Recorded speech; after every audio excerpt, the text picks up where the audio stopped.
പിതാവിൻ്റെയും പുത്രൻ്റെയും പരിശുദ്ധാത്മാവിൻ്റെയും നാമത്തിൽ ആമേൻ. പ്രിയ സഹോദരങ്ങളെ, തന്ത്രീനാദം എന്ന സങ്കീർത്തന ധ്യാന പരമ്പരയിലെ 3-ാമത്തെ എപ്പിസോഡിലേക്ക് നിങ്ങൾക്ക് സ്വാഗതമരുളുന്നു. ഇന്ന് നമ്മൾ ധ്യാനിക്കാൻ പോകുന്നത് നമ്മളെല്ലാം കാണാപ്പാഠം പഠിച്ചിട്ടുള്ള ഒരു സങ്കീർത്തനമാണ്. 127-ാം സങ്കീർത്തനം. നമുക്ക് ധ്യാനപൂർവം വായിക്കാം. കർത്താവ് വീട് പണിയുന്നില്ലെങ്കിൽ പണിക്കാരുടെ അധ്വാനം വ്യർത്ഥമാണ്.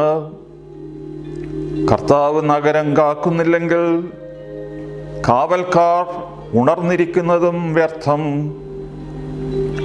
അതിരാവിലെ എഴുന്നേൽക്കുന്നതും വളരെ വൈകി കിടക്കാൻ പോകുന്നതും കഠിന പ്രയത്നം ചെയ്ത് ഉപജീവിക്കുന്നതും വ്യർത്ഥമാണ്. തൻ്റെ പ്രിയപ്പെട്ടവർ ഉറങ്ങുമ്പോൾ കർത്താവ് അവർക്ക് വേണ്ടത് നൽകുന്നു. കർത്താവിൻ്റെ ദാനമാണ് മക്കൾ, ഉദരഫലം ഒരു സമ്മാനവും. യൗവനത്തിൽ ജനിക്കുന്ന മക്കൾ യുദ്ധവീരൻ്റെ കയ്യിലെ അസ്ത്രങ്ങൾ പോലെയാണ്. അവ കൊണ്ട് ആവനാഴി നിറയ്ക്കുന്നവൻ ഭാഗ്യവാൻ. നഗര കവാടത്തിൽ വെച്ച് ശത്രുക്കളെ നേരിടുമ്പോൾ അവന് ലജ്ജിക്കേണ്ടി വരികയില്ല. ദൈവമേ, സ്തുതിക്ക് യോഗ്യമാകുന്നു. ബാറക്കുമോർ.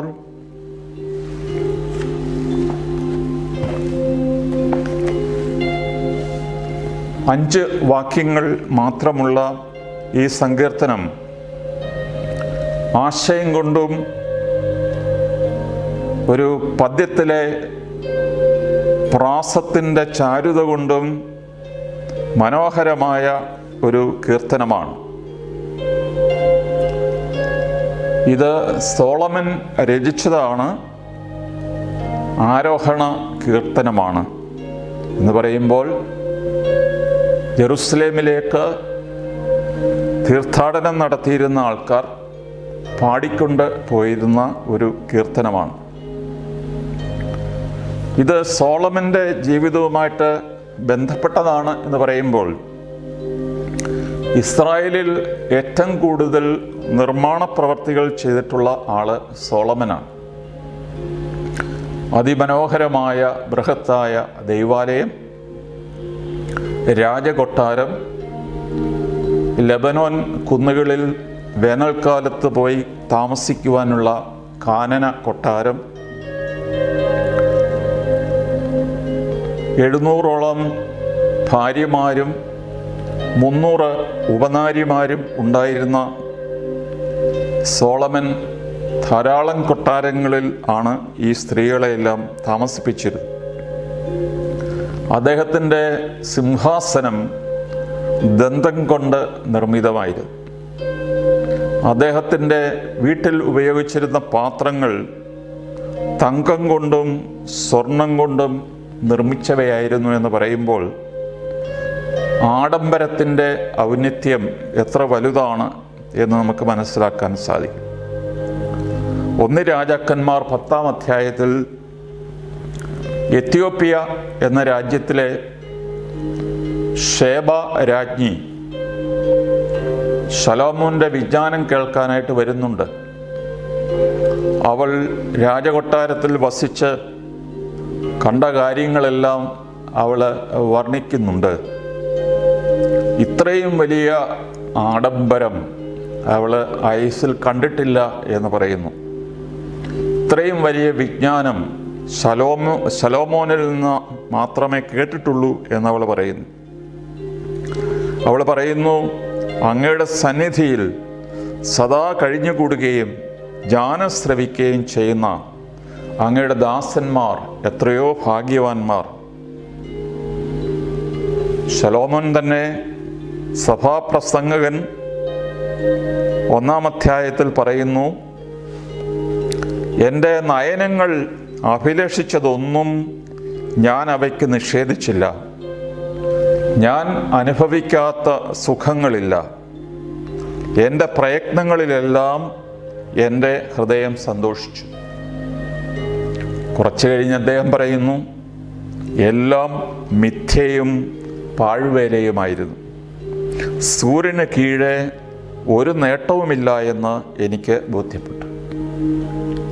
സഭാപ്രസംഗൻ ആരംഭിക്കുന്നത് തന്നെ മിഥ്യകളിൽ മിഥ്യ, സകലവും മിഥ്യ, മിഥ്യകളിൽ മിഥ്യ എന്ന് പറഞ്ഞ് കൊണ്ടാണല്ലോ അദ്ദേഹം തുടങ്ങുന്നത് തന്നെ. ഇത്രയും വലിയ ആഡംബരത്തിലും സുഖസൗഭാഗ്യങ്ങളിലും ജീവിച്ച ശലോമോൻ ഇന്നത്തെ ആയുർദൈർഘ്യം വെച്ച് നോക്കിയാൽ ചെറുപ്പക്കാരനായിട്ടാണ് മരിച്ചത് എന്ന് പറയുമ്പോൾ 59-ലോ 60-ാം വയസ്സിലോ ആണ് അദ്ദേഹം മരിക്കുന്നത്. എങ്കിലും അദ്ദേഹത്തിൻ്റെ മച്വർ ഇയേഴ്സ്, പക്വമായ കാലത്ത് തിരിച്ചറിവിൻ്റെ ഒരു കാലം വന്നു. അതുകൊണ്ടാണ് അദ്ദേഹം പറഞ്ഞത്, കർത്താവ് വീട് പണിയുന്നില്ല എങ്കിൽ വേലക്കാർ വൃഥാ അധ്വാനിക്കുന്നു, കർത്താവ് നഗരം കാക്കുന്നില്ല എങ്കിൽ കാവൽക്കാർ വൃഥാ ജാഗരിക്കുന്നു. അതിരാവിലെ എഴുന്നേൽക്കുന്നതും വൈകി ഉറങ്ങാൻ പോകുന്നതും വ്യർത്ഥം. കഠിനാധ്വാനം ചെയ്ത് അപ്പം ഭക്ഷിക്കുന്നതും വ്യർത്ഥം. തൻ്റെ പ്രിയപ്പെട്ടവർ ഉറങ്ങുമ്പോൾ കർത്താവ് അവർക്ക് വേണ്ടത് നൽകുന്നു. ഈ ഭാഷ്യം ഹീബ്രു ബൈബിളിലില്ല. തൻ്റെ പ്രിയപ്പെട്ടവർ ഉറങ്ങുമ്പോൾ കർത്താവ് വേണ്ടത് നൽകുന്നു എന്നില്ല. തൻ്റെ പ്രിയപ്പെട്ടവർ കിടക്കുമ്പോൾ കർത്താവ് അവർക്ക് ഉറക്കം നൽകുന്നു എന്നാണ് ഹീബ്രു ബൈബിളിൽ പറഞ്ഞിരിക്കുന്നത്. ശലോമോൻ രാജാവ് ഒരു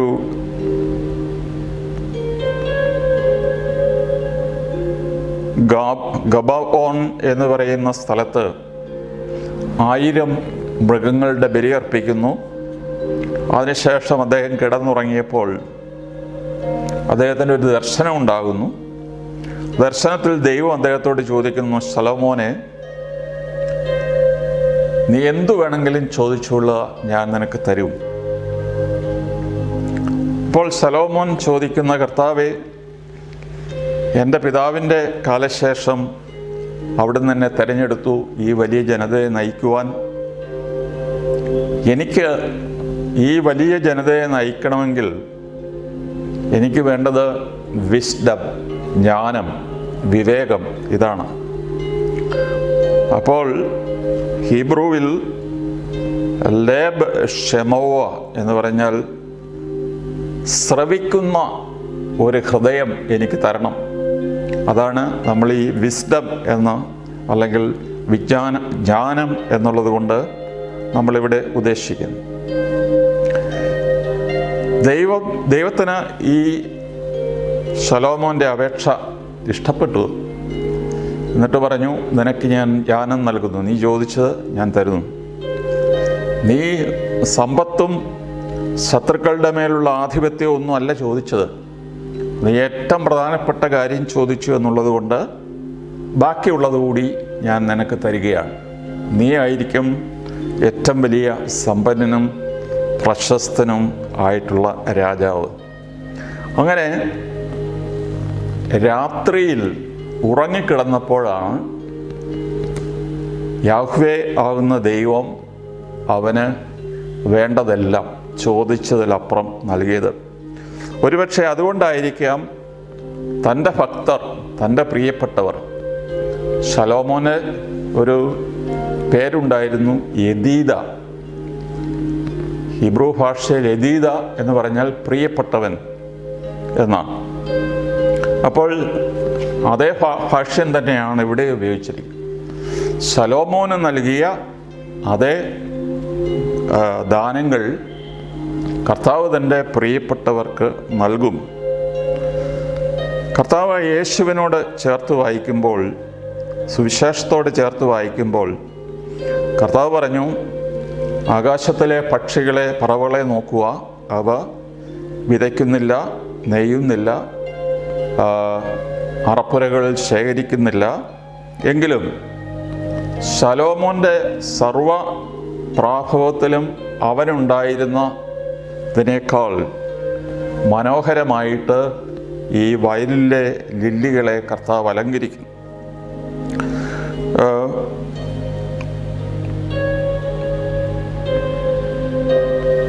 കർത്താവ് പറയുന്ന ഒരു ഉപമ, കൃഷിക്കാരൻ വയലിൽ വിതയ്ക്കുന്നു, അവൻ പോയി കിടന്നുറങ്ങുന്നു, എഴുന്നേൽക്കുന്നു, വീണ്ടും ഉറങ്ങുന്നു.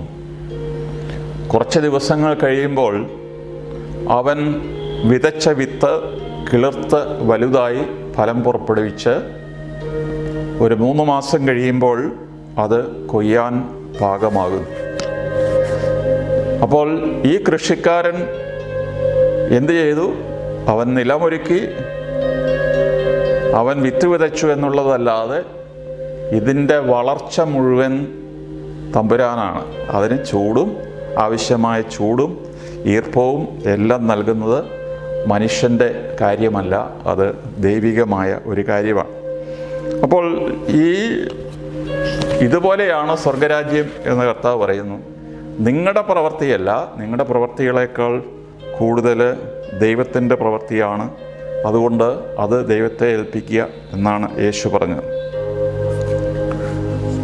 നമ്മുടെ ആധുനിക ലോകത്തോട് ചേർത്ത് വായിക്കുമ്പോൾ അന്നത്തെ അപ്പത്തിന് വേണ്ടി നമ്മളെല്ലാവരും പണിയെടുക്കുന്നവരാണ്. We have to earn the daily bread. ഇതിൽ നിന്ന് ജോലി എടുക്കുന്നതിൽ നിന്ന് ആർക്കും മോചനമില്ല. പൗലോസ്ലീഹ പറയുന്നുണ്ട്, ജോലി എടുക്കാത്തവൻ ഭക്ഷിക്കാതിരിക്കട്ടെ. അതുകൊണ്ട് ജോലി എല്ലാവർക്കും പറഞ്ഞിട്ടുള്ളതാണ്. പക്ഷേ ഈ ജോലി പലപ്പോഴും ഒരു അടിമത്തം പോലെ നമുക്ക് തോന്നാറുണ്ട്. രാവിലെ എഴുന്നേൽക്കുന്നു, ഒരാൾ യാത്ര ചെയ്യുന്നു, ഫാക്ടറിയിൽ പോയി ഒരു യന്ത്രത്തോടൊപ്പം പണിയെടുക്കുന്നു, തളർന്ന് വീട്ടിൽ വരുന്നു, എന്തെങ്കിലും വാരി വലിച്ചിട്ട് കിടന്നുറങ്ങുന്നു, വീണ്ടും പിറ്റേ ദിവസവും ഇത് തന്നെ. ഈ റുട്ടീൻ എന്ന് പറയുന്നത് ഒരു അടിമത്തമാണ്. എങ്കിലും ഇത് ചെയ്യാതെ ആർക്കും മുമ്പോട്ട് പോകുവാനായിട്ട് സാധിക്കില്ല. നമ്മുടെ കയ്യിൽ ഉള്ളത് എന്താണെങ്കിലും അത് ദൈവത്തെ ഏൽപ്പിക്കുക. കർത്താവ് കാനായിലെ കല്യാണ വിരുന്നിൽ വേലക്കാരോട് പറഞ്ഞൊരു വാക്യമുണ്ട്, fill up these jars with water. ഈ ഭരണികൾ നിങ്ങൾ വെള്ളം കൊണ്ട് നിറയ്ക്കുക. ആ വെള്ളം കൊണ്ട് നിറയ്ക്കുക എന്നുള്ളത് പ്രകൃതിയിൽ നിന്ന് പൈസ ഇല്ലാതെ നമുക്ക് കിട്ടുന്ന ഒരു ദാനമാണ് വെള്ളം, പച്ചവെള്ളം, ശുദ്ധവെള്ളം. ഈ വെള്ളം നിങ്ങൾ നിറയ്ക്കുക, ബാക്കി എന്നെ ഏൽപ്പിക്കുക. കർത്താവ് ഒരിക്കൽ ആയിരക്കണക്കിന് 7000-ഓളം ആൾക്കാർ ഉണ്ടായിരുന്ന ഒരു സദസ്സിൽ സ്ലീഹരോട് പറയുന്നു, നിങ്ങൾ അവർക്ക് ഭക്ഷണം കൊടുക്കുക. സ്ലീഹര അപ്പാടെ അന്താളിച്ചു പോയി. നിങ്ങളുടെ കയ്യിൽ എന്തുണ്ട്? ഒന്നുമില്ല. ഒരു ബാലൻ്റെ കയ്യിൽ 2 അപ്പവും 5 മീനുമുണ്ട്. കർത്താവ് പറഞ്ഞ് അതിഞ്ഞു കൊണ്ടുവരിക. പിന്നെ അത് വർദ്ധിപ്പിക്കുന്ന കാര്യം കർത്താവാണ് ചെയ്യുന്നത്. നമ്മുടെ കയ്യിലുള്ളത് എന്തുണ്ടോ, നമ്മുടെ പ്രയത്നം, നമ്മുടെ അധ്വാനം, ബുദ്ധിമുട്ടുകൾ, ഇതെല്ലാം ദൈവകരങ്ങളിൽ ഏൽപ്പിക്കുമ്പോൾ അത് വർദ്ധിപ്പിക്കുന്ന കാര്യം കർത്താവാണ് ചെയ്യുക. അതിനാൽ നിങ്ങൾ കർത്താവിനെ കൂടാതെ പണിയുന്നത്, കർത്താവിനെ കൂടാതെ പട്ടണം കാക്കുന്നത്, കർത്താവിനെ കൂടാതെ ജോലി ചെയ്യുന്നത് എല്ലാം വ്യർത്ഥമാണ്. അതുകൊണ്ട് നിങ്ങളുടെ യഥാർത്ഥ ദാനം അല്ലെങ്കിൽ യഥാർത്ഥമായ ദൈവത്തിൽ നിന്ന് കിട്ടുന്ന അവകാശം കുട്ടികളാണ് എന്ന് ഒരു കാര്യം കൂടി ഈ സംഘത്തിനും പറഞ്ഞു വയ്ക്കുന്നു. കുട്ടികളില്ലാത്ത കുടുംബത്തിന് ഒരു കുറവുണ്ട്. അപ്പോൾ നമ്മളെ സംബന്ധിച്ചിടത്തോളം ദൈവം ഈ ഭൂമിയെ സൃഷ്ടിച്ച ശേഷം ആദ്യം കൊടുത്ത ആശീർവാദം ഇൻക്രീസ് ആൻഡ് മൾട്ടിപ്ലൈ എന്നുള്ളതാണ്. ആദ്യത്തെ അനുഗ്രഹം. അതുകൊണ്ട് വർദ്ധിച്ച് പെരുകി ഭൂമി നിറയുവീൻ എന്നുള്ള ആദ്യത്തെ ആശീർവാദം എല്ലാ കുടുംബങ്ങൾക്കുമായി ദൈവം കൊടുത്തിട്ടുള്ളതാണ്. അതിനാൽ കുട്ടികളെ ദൈവത്തിൻ്റെ ദാനമായിട്ട് സ്വീകരിക്കുകയും അവരെ ദൈവേഷ്ടപ്രകാരം വളർത്തി അവരെ ദൈവത്തിന് ഏൽപ്പിക്കുകയും ചെയ്യുക എന്നുള്ളതാണ് മാതാപിതാക്കന്മാർ ചെയ്യാനുള്ളത്. ഒരു അന്നത്തെ ചിന്തയനുസരിച്ച് ധാരാളം ആൺമക്കളുള്ള കുടുംബം അനുഗ്രഹിക്കപ്പെട്ട കുടുംബമാണ്, ശക്തമായ കുടുംബമാണ്. ഒരു ട്രൈബൽ ലോ അനുസരിച്ച് യുദ്ധം ചെയ്യാൻ കെൽപ്പുള്ള ആൺകുട്ടികളുള്ള ഒരു കുടുംബം, അതാണ് ശക്തിയുടെ ഒരു പ്രതീകമായിരുന്നു. ഇവിടെ പറയുന്നുണ്ട്, പട്ടണവാതിക്കൽ കേസ് വിസ്തരിക്കുമ്പോൾ ഒരു കുടുംബത്തിനൊരു കേസുണ്ടെങ്കിൽ 8-10 ആൺമക്കളുള്ള ഒരു കുടുംബമാണെങ്കിൽ അവരെല്ലാം കൂടി അങ്ങോട്ട് നിരന്ന് നിന്ന് അവരോരോരുത്തരും വാദിച്ചു കഴിയുമ്പോൾ കേസ് ജയിക്കാൻ സാധിക്കും. അതുകൊണ്ട് അതൊരു വലിയ ശക്തിയാണ് എന്നുള്ള രീതിയിലാണ് ഈ സങ്കീർത്തനം അവതരിപ്പിച്ചിരിക്കുന്നത്. നമ്മളെ സംബന്ധിച്ചിടത്തോളം ഇന്ന് ന്യൂമറസ് ചിൽഡ്രൻ ഒരു ഐഡിയൽ അല്ല എന്ന് സമൂഹത്തിൽ പറയേണ്ടി വരും. എങ്കിലും ഓരോ കുടുംബത്തിനും താങ്ങാവുന്ന ഒരു ഭാരമുണ്ട്, അത് അവരെടുത്തേ പറ്റുകയുള്ളൂ. നമ്മെ സംബന്ധിച്ചിടത്തോളം ഈ ആവനാഴി കൊണ്ട് നിറയ്ക്കുക എന്ന് പറഞ്ഞാൽ യുദ്ധത്തിനൊരുങ്ങുന്ന കാര്യമാണ്. അതുകൊണ്ട് ശത്രുക്കളെ നേരിടുമ്പോൾ ലജ്ജിക്കേണ്ടി വരികയില്ല. ധാരാളം മക്കളുള്ള കുടുംബം എന്ന് പറയുമ്പോൾ ഒരു ആദർശ കുടുംബം തീർച്ചയായിട്ടും ഒന്നിൽ കൂടുതൽ കുട്ടികൾ ഉള്ള, ഇവിടെ ആൺമക്കൾ അന്നത്തെ കാലത്തെ ഒരു ചിന്താഗതിയാണ് എന്നുള്ളത് നമ്മൾ മനസ്സിലാക്കുക. കുട്ടി ആണായാലും പെണ്ണായാലും അത് ദൈവത്തിൻ്റെ ദാനമായിട്ട് സ്വീകരിക്കുക എന്നുള്ളത് അതാണ് സഭയുടെ നിലപാട്. കർത്താവ് വീട് പണിയുന്നില്ല എങ്കിൽ പണിക്കാരുടെ അധ്വാനം വ്യർത്ഥമാണ്. കർത്താവ് നഗരം കാക്കുന്നില്ലെങ്കിൽ കാവൽക്കാർ ഉണർന്നിരിക്കുന്നത് വ്യർത്ഥം. അതിരാവിലെ എഴുന്നേൽക്കുന്നതും വളരെ വൈകി കിടക്കാൻ പോകുന്നതും കഠിന പ്രയത്നം ചെയ്ത് ഉപജീവിക്കുന്നതും വ്യർത്ഥം. തൻ്റെ പ്രിയപ്പെട്ടവർ ഉറങ്ങുമ്പോൾ കർത്താവ് അവർക്ക് വേണ്ടത് നൽകുന്നു. കർത്താവേ, ഞങ്ങളുടെ ജീവിതത്തിലേക്ക് ഇറങ്ങി വരണമേ. നിന്നെ കൂടാതെ വീട് പണിയുക, നിന്നെ കൂടാതെ നഗരം കാക്കുക, നിന്നെ കൂടാതെ അധ്വാനിക്കുക, ഇതെല്ലാം വ്യർത്ഥമാണ് എന്ന് ഈ സങ്കീർത്തനം ഞങ്ങളെ പഠിപ്പിച്ചിരിക്കുന്നു. എന്നെ കൂടാതെ നിങ്ങൾക്കൊന്നും ചെയ്യാൻ സാധിക്കുകയില്ല എന്ന് കർത്താവെ അരുളിച്ചെയ്തിരിക്കുന്ന പ്രകാരം നിന്നോടൊപ്പം ഞങ്ങളുടെ പ്രയത്നങ്ങൾ ഞങ്ങൾ കാഴ്ചവെക്കുമ്പോൾ അവിടുത്തെ അത്ഭുതകരമായ ശക്തി കൊണ്ട് അതിനെല്ലാം 1000 മടങ്ങായിട്ട് വർദ്ധിപ്പിക്കുവാൻ നിനക്ക് സാധിക്കും എന്ന് ഞങ്ങൾ അറിയുന്നു. ഞങ്ങളുടെ ജീവിതങ്ങളെ, ഞങ്ങളുടെ കുടുംബത്തെ, ഞങ്ങളുടെ മക്കളെ, അവരുടെ ഭാവിയെ എല്ലാം അവിടുത്തെ കരങ്ങളിലേക്ക് സമർപ്പിക്കുന്നു. സന്തോഷത്തോടെ സമാധാനത്തോടെ ജീവിപ്പാൻ കർത്താവെ ഞങ്ങൾക്ക് ശാന്തി അരുളണമേ എന്ന് ഞങ്ങൾ പ്രാർത്ഥിക്കുന്നു. പിതാവിൻ്റെയും പുത്രൻ്റെയും പരിശുദ്ധാത്മാവിൻ്റെയും നാമത്തിൽ ആമേൻ.